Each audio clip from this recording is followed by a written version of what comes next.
Welcome, everyone, to the English Prep Podcast.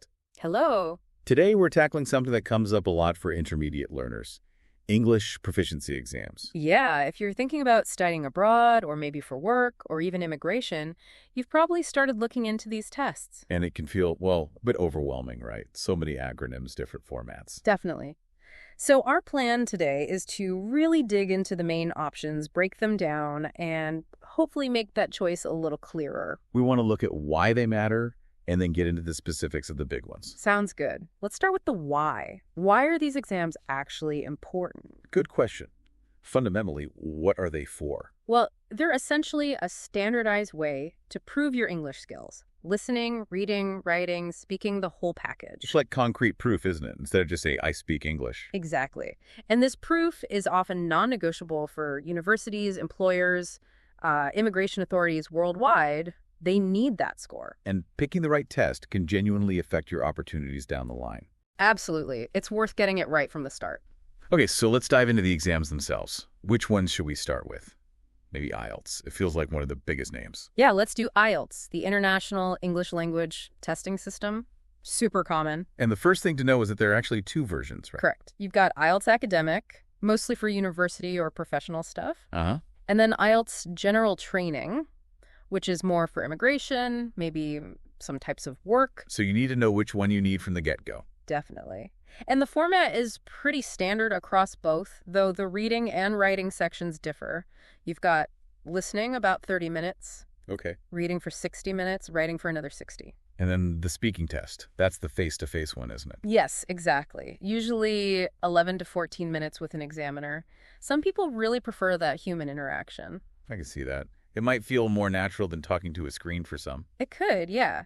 Scoring-wise, it's a band system, 1 to 9. And universities are often looking for what, around 6.0 to 7.5? Typically, yes. It varies, of course, but that's a common range. And acceptance is huge. Over 11,000 organizations, 140 countries, UK, Australia, Canada, the US.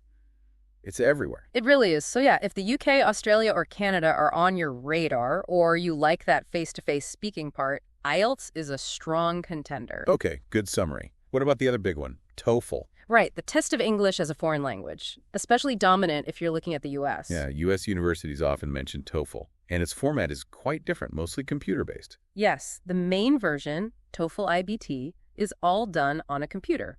Reading, listening, writing, and speaking. Ah, so how does the speaking work then? You speak into a microphone, your answers are recorded and then graded later. Okay, so no face-to-face interaction there. Might be better for those who find speaking to a person a bit nerve-wracking. Could be. It removes that element for sure. And the scoring, different scale again. Yep, TOEFL IBT is scored out of 120 total. Universities often ask for scores somewhere between 80 and 100, generally speaking. And acceptance is also massive for TOEFL. Oh, yeah.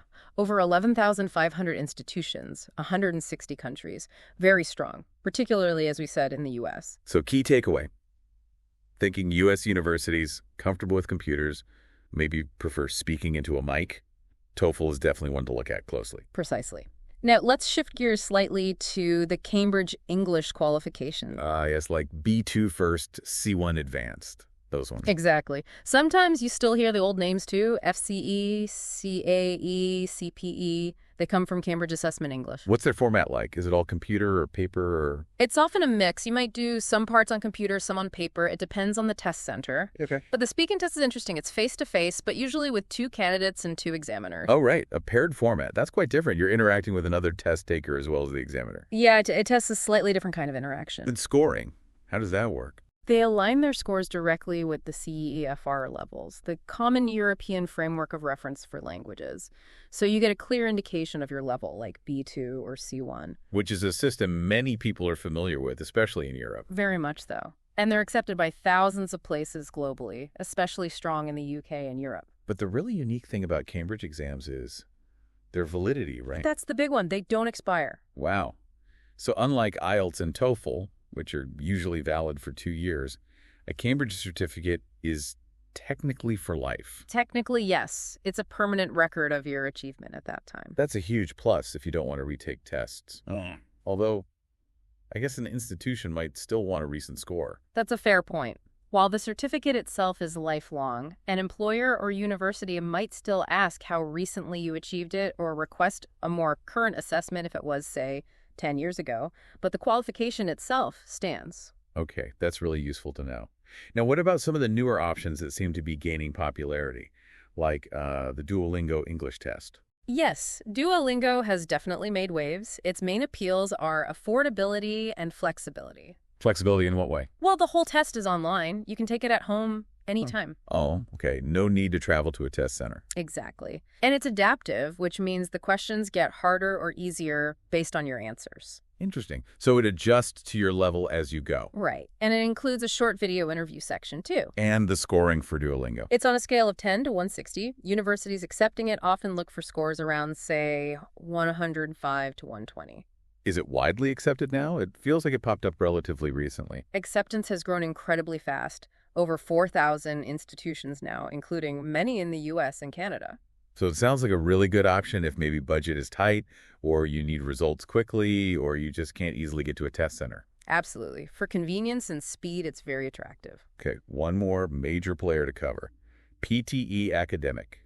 Pearson Test of English. Right. PTE Academic, another fully computer-based test. What's its main selling point? Speed of results is a big one. They often get scores back to test takers very quickly, sometimes within a couple of days. Wow, that's fast. And the format.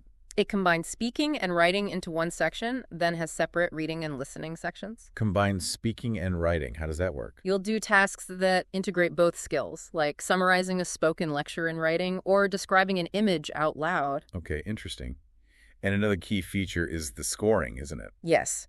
PTE relies heavily on AI, artificial intelligence, for scoring almost the entire test. So, machines grading your speaking and writing. Largely, yes. Yeah. The aim is consistency and objectivity. The scale is 10 to 90, with universities often wanting scores in the 50 to 70 range. How do people find the AI scoring? Is it reliable? It's designed to be very reliable and consistent, but, some test takers might miss the nuance of human interaction or judgment, while others might prefer the complete objectivity. Fair enough. And where is PTE particularly well recognized?